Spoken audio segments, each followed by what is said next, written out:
말씀은 살아계셔. 주 말씀은 살아계셔.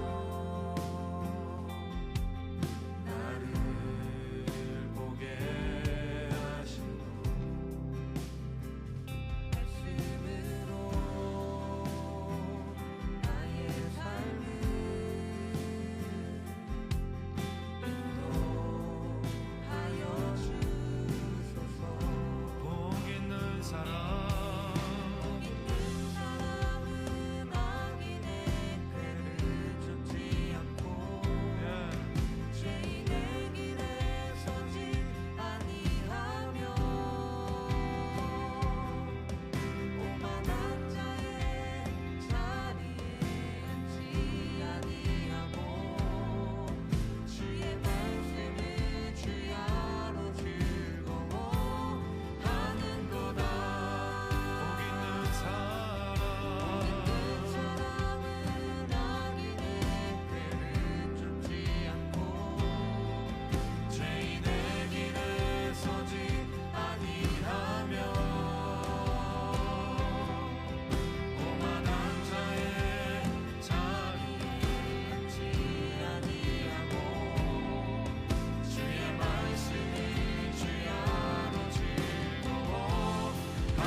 하나님 아버지 감사합니다. 당신을 아버지라 부르며 의지하게 하시고 코로나로부터 안전하게 지켜주심에 감사를 드립니다. 하나님, 당신이 권능의 왕, 만군의 여호와이심을 우리는 자주 잊고 그에 합당한 경외를 올려드리지 못했습니다. 하나님의 크심을 보는 것이 아닌 나의 문제를 크게 보았고 죄와 사망의 문제를 다시금 짊어졌습니다. 또 우리는 자주 교만해져 자신을 의지하고 다른 사람을 무시할 때도 있었습니다. 이 모든 것을 용서하여 주시옵소서. 그리고 예수 안에서 성령의 생명의 법을 허락하셔서 우리가 주님의 새 영으로 주님의 뜻을 따라 살아갈 수 있도록 도와주시옵소서. 코로나가 기승을 부리고 있습니다. 이 코로나를 물러가게 하실 분도 하나님이신 줄 믿습니다. 코로나를 통해 이 세상이 하나님의 권능을 알게 하여 주시옵소서. 우리가 매일 기도하는 것처럼 연말에는 확진자와 격리해제 인원의 차이가 100명 아래로 좁혀지게 하시고 코로나로부터 우리의 모든 예배를 지켜주시옵소서. 성도들의 영육과 범사를 지켜주시옵소서. 이 어려운 상황 가운데에서도 우리와 함께 하시는 하나님을 보고 우리를 따르는 세상 사람들이 있게 하여 주시옵소서. 예수님의 이름으로 기도드렸습니다. 아멘.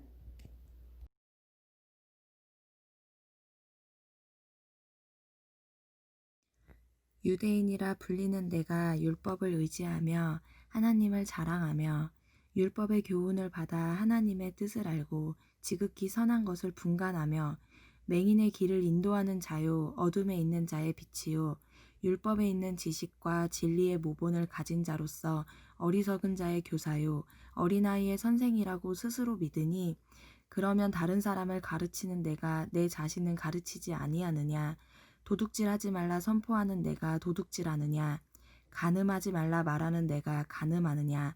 우상을 가증히 여기는 내가 신전 물건을 도둑질하느냐. 율법을 자랑하는 내가 율법을 범함으로 하나님을 욕되게 하느냐. 기록된 바와 같이 하나님의 이름이 너희 때문에 이방인 중에서 모독을 받는도다. 내가 율법을 행하면 할례가 유익하나 만일 율법을 범하면 내 할례는 무할례가 되느니라. 그런즉 무할례자가 율법의 규례를 지키면 그 무할례를 할례와 같이 여길 것이 아니냐. 또한 본래 무할례자가 율법을 온전히 지키면 율법 조문과 할례를 가지고 율법을 범하는 너를 정죄하지 아니하겠느냐. 무릇 표면적 유대인이 유대인이 아니요 표면적 육신의 할례가 할례가 아니니라.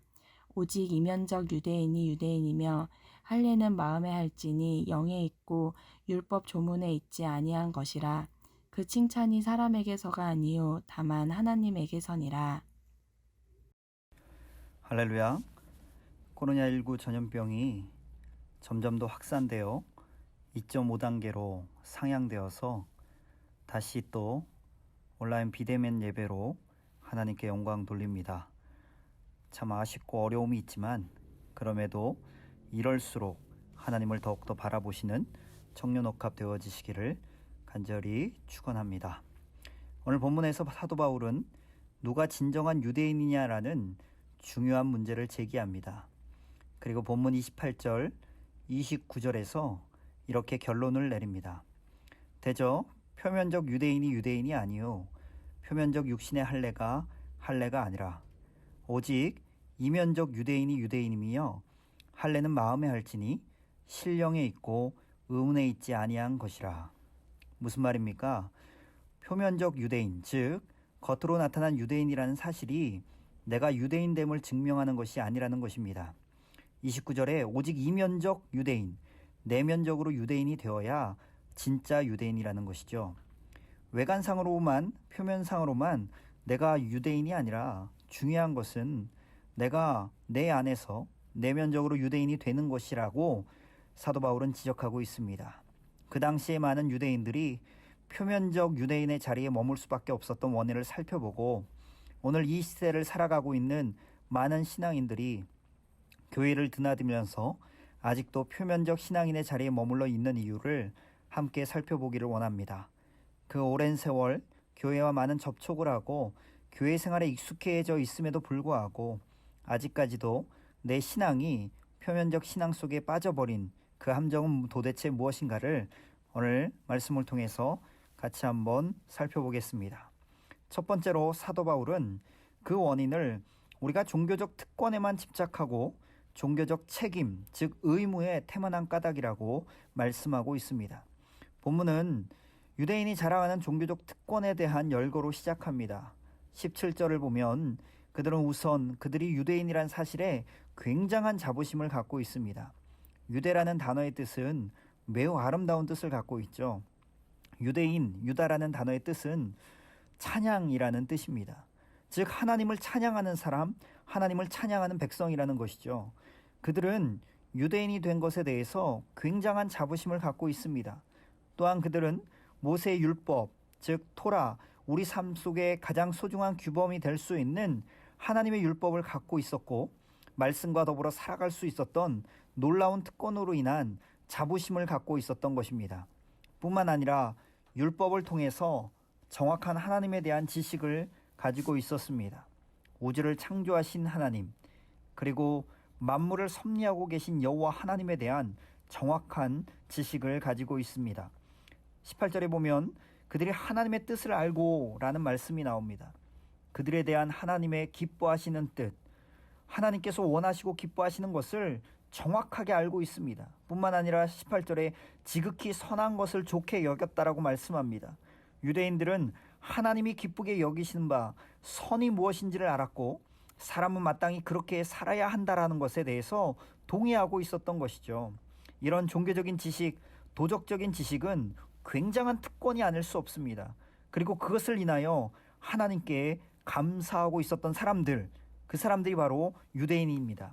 그런데요, 만약 우리가 우리에게 베풀어 주신 종교적 특권에 대한 감사에서 우리의 삶이 그쳐버린다라면 저와 여러분들의 삶이 바리새인의 삶이 되는 것을 여러분들은 아십니까? 누가복음 18장에 보면 우리가 잘 아는 바리새인과 세리의 기도 장면이 나옵니다. 바리새인과 세리가 어느 날 기도하러 성전에 올라간 이야기죠. 그 본문을 유심히 살펴보면 바리새인의 기도의 내용을 볼 수가 있는데요. 바리새인은 서서 따로 기도하여 이르되 하나님이여 나는 다른 사람들 곧 토색, 불의, 간음을 하는 자들과 같지 아니하고 이 세리와도 같지 아니함을 감사합니다. 즉 바리새인은 세리 근처에 가기도 두려워하여 가까이 가지도 않습니다.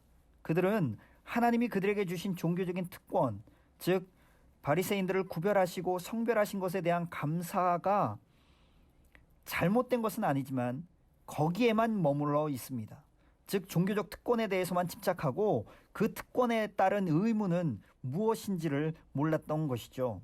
그래서 자기와 다른 사람들, 곧 토색하고 불의와 간음하는 사람들을 향해서 그렇다면 이 종교적 특권을 가진 사람들이 해야 될 일은 무엇입니까? 저와 여러분들에게 하나님께서 내게 기대하시는 삶의 모습은 어떤 것이고 어떤 삶을 살아야만 합니까? 그것은요, 하나님의 백성으로 삼아주신 하나님의 놀라운 은혜는 감사해야 되는 거죠. 그런데요, 지금 유대인들과 이 바리새인들은요, 주님이 내게 기대하시는 삶에 대한 진지한 질문 자체가 없었다라는 것입니다. 쉽게 말씀드리면 그들이 가진 특권만 강조할 뿐 그들이 가진 의무는 다하지 않았다라는 것이죠. 왜 유대인들은 표면적인 신앙의 자리에만 머물러 있을 수밖에 없었을까요? 첫 번째로 그들은 그들에게 주어진 종교적인 특권에만 집착하고 그 의무에 대해서는 무관심했었기 때문입니다. 우리가 또 생각해야 될 유대인들의 신앙이 표면적 신앙에 그쳐버린 두 번째 이유는 그들은 타인을 가르치는 일에는 열중하고 있었으면서 자신을 가르치는 일에는 실패하고 있었기 때문입니다. 유대인의 자부심이 어떤 것입니까? 오늘 본문 19절을 보면 내가 율법에 있는 지식과 진리의 규모를 가진 자로서 소경의 길을 인도하는 자요 어둠에 있는 자의 빛이요 어리석은 자의 훈도요 어린아이의 선생이라고 스스로 믿으니 그러면 다른 사람을 가르치는 내가 내 자신을 가르치지 아니하느냐라고 개역 한글 버전은 이야기하고 있습니다. 무슨 말입니까? 그들은 어떤 사람이라고 스스로를 자처하고 있습니까?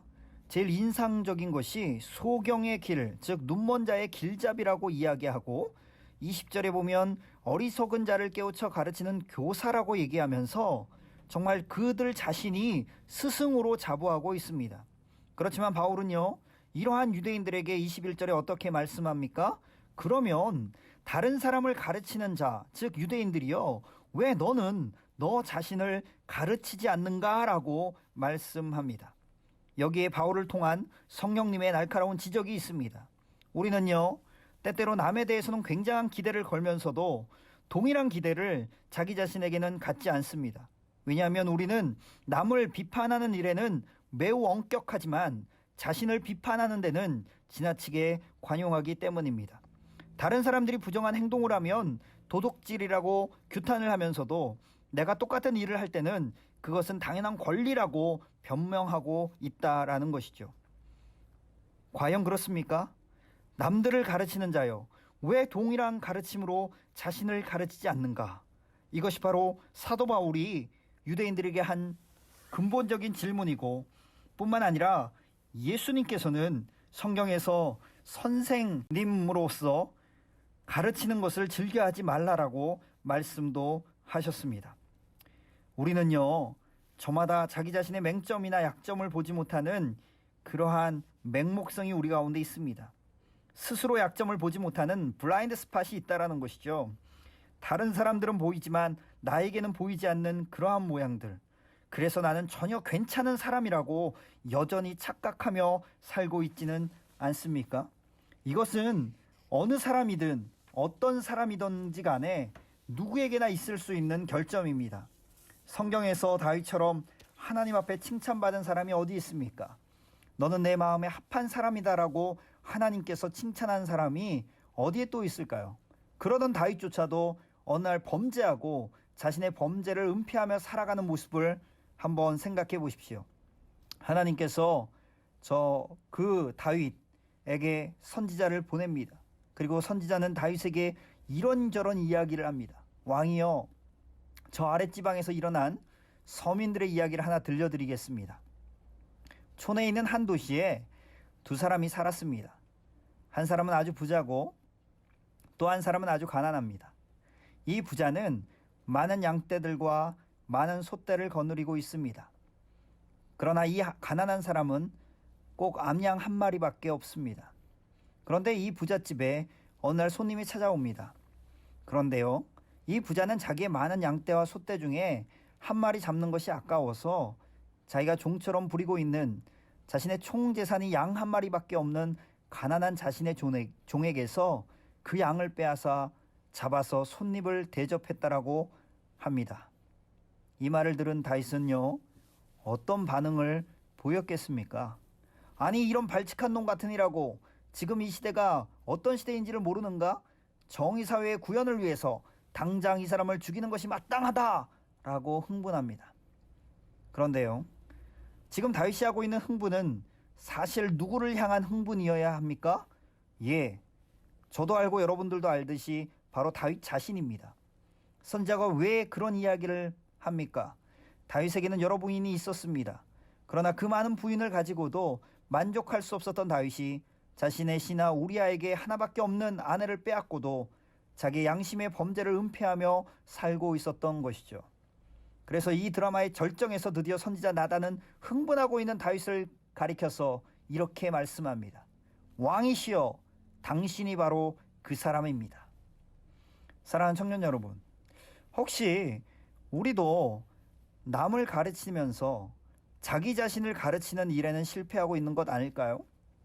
우리의 신앙이 아직도 표면적 신앙에 머물러 있는 이유, 즉 진정한 성숙이, 하나님이 기대하시는 진정한 삶의 모습이 나타나고 있지 않는 원인은 남을 가르치는 일에는 열중하면서도 자기 자신을 가르치는 일에는 실패하고 있기 때문입니다. 기억하십시오. 내 자신을 돌아보는 것이 정말로 중요합니다. 사도 바울이 말하고 있는 세 번째 원리는 그들이 신앙의 상진에 있는 애착을 갖고 있었지만 신앙의 내용에는 무관심한 이유입니다. 유대인들이 하나님의 백성이라는 것을 나타내는 대표적인 상징은 바로 할례였습니다. 할례는 무엇인지 아시죠? 네, 쉽게 말하면 포경수술입니다. 피부의 한 부분을 벗겨내고 잘라냄으로써 이제 나는 구별되었으며 하나님의 백성인 것을 표시하고 있었습니다. 그래서 유대인들에게 있어서 이방인들에 대한 최대의 욕설은 할례도 받지 못한 놈이라는 것입니다. 이 할례는 그들이 마음속으로 하나님의 백성이 되었다는 사실을 나타내기 위한 하나의 외적인 상징의 사건이기 때문입니다. 오늘날 그리스도인들은 할례나 무할례를 주장할 필요가 없습니다. 그러나 중요한 것은 그 상징에 부합되는 삶의 내용이 있느냐라는 것이죠. 이미 구약 성경에서도 하나님께서 할례를 명하실 때 그 할례의 진정한 의미는 외적인 상징에 있는 것이 아니라 내적인 내용에 있었다라는 사실을 주님이 이미 강조하고 있었습니다. 에레미야 4장 4절에 보면 유대인과 예루살렘 거민들아 너희는 스스로 할례를 행하여 너희 마음 가죽을 베고 나 여호와께 속하라. 그렇지 아니하면 너희 행악을 인하여 나의 분노가 불같이 발하여 사르리니 그것을 끌 자가 없으리라 라고 말씀하십니다. 무슨 말입니까? 할례는요, 피부에 가죽을 베는 사건입니다. 그러나 성경은 피부에 가죽을 베기 전에 먼저 마음의 가죽을 베라고 말씀하고 있습니다. 너희들의 마음이 전심으로 하나님을 향하고 있으며 하나님께 속하고 있음을 깨달으라고 말씀하십니다. 사랑하는 청년 여러분, 이 시대를 살아가는 그리스도인들은 자기가 하나님의 백성이라는 것을 어떤 모습으로 어떻게 나타내고 있습니까? 예수 믿으세요? 라고 물어보면 어떤 사람들은요, 저는 어렸을 때 유아 세례를 받은 사람입니다 라고 하는데 그것이 중요한 것이 아닙니다. 더 중요한 것은 지금 그것이 여러분의 삶 가운데 어떻게 나타나고 있느냐라는 것이죠. 저는 세례를 받은 사람이에요. 세례는 아름다운 신앙의 상징입니다. 그러나 그것을 의미하는 바가 삶 가운데 있으십니까? 제가 속한 교단인 침례교는 침례를 받습니다. 침례의 의미가 무엇인지 아십니까? 내가 물속에 푹 들어갈 때에 내가 그리스도를 믿음으로 나의 옛사람은 죽었고 물속에서 나올 때 나는 부활하신 그리스도와 연합하여 그리스도 안에서 새로운 피조물이 되었다고 하는 상징을 나타내기 위한 아름다운 고백입니다. 그런데요, 그 상징을 갖고 있으면서도 죽었다가 다시 산 자로서 그분의 새 생명 가운데 살고 행하는 삶의 모습이 그의 삶 가운데 나타나지 않는다라면 쓸데없다라는 것이죠. 중요한 것은 상징 그 자체보다도 그 상징이 의미하는 내용입니다. 지금 우리의 삶 가운데 당신의 삶의 자리에 그 하나님의 거룩하심을 사모하며 내 삶 가운데 내 마음 깊은 곳에 하나님의 영광을 사모하며 하나님의 뜻대로 살고 싶어하는 순종하는 마음이 우리의 삶 가운데 있는가라는 것이 훨씬 더 중요합니다. 외적인 상징, 표면적인 상징만을 붙들고 있었던 유대인들을 향하여 오늘 사도 바울이 24절에서 지적한 지적이 우리를 향한 하나님의 지적이 아닐까요? 기록된 바와 같이 하나님의 이름이 너희로 인하여 이방인 중에서 모독을 받는도다. 사랑하는 청년 여러분, 실체가 없는 삶, 그 내용이 없고 고백이 없는 삶, 그 실상을 가지고 있지 못한 외형적인 형식적인 삶으로 인하여 하나님의 이름이 너희 가운데 모독을 받고 있다라고 말씀합니다. 왜요? 신앙의 상징에는 집착하고 있지만 그 신앙이 의미하는 진짜 내용을 내가 추구하지 못했던 삶이기 때문입니다. 사랑하는 청년 여러분, 당신의 삶의 모습 가운데 내가 어떤 사람인지를 주님 앞에 고백하십시오. 여러분들은 표면적 그리스도인이십니까? 아니면 내면적 그리스도인이십니까? 내 마음 깊은 곳으로부터 예수님으로 찾아오신 주님, 그분이 나를 다스리기 시작하신 이후에 내가 성령 안에서 살아 움직이기 시작한 이후에 정말 내 삶에 아름다운 열매들이 나타나며 아직도 부족하고 연약하지만 그럼에도 불구하고 주님이 분명히 내 안에 살아계셔서 하나님의 영광을 나타내고 싶다라고 하는 그 마음이 속 깊은 데까지 우러나오는 내면적 그리스도인의 삶을 사시는 우리 청년옥합 모든 청년들 되어주시기를 간절히 부탁드립니다. 그리하여서 외면적, 표면적 그리스도인이 아니라 내면적, 이면적 그리스도인이 될 수 있는 하나님의 말씀이 우리의 삶을 통해서 열매 맺어서 하나님을 감동시키는 우리 청년옥합 청년들 되어주시기를 간절히 축복합니다. 다 같이 기도하시겠습니다. 살아계신 아버지 하나님, 참으로 감사합니다. 하나님께서 우리로 하여금 말씀을 새롭게 하여 주셔서 우리에게 은혜를 주시니 참으로 감사합니다.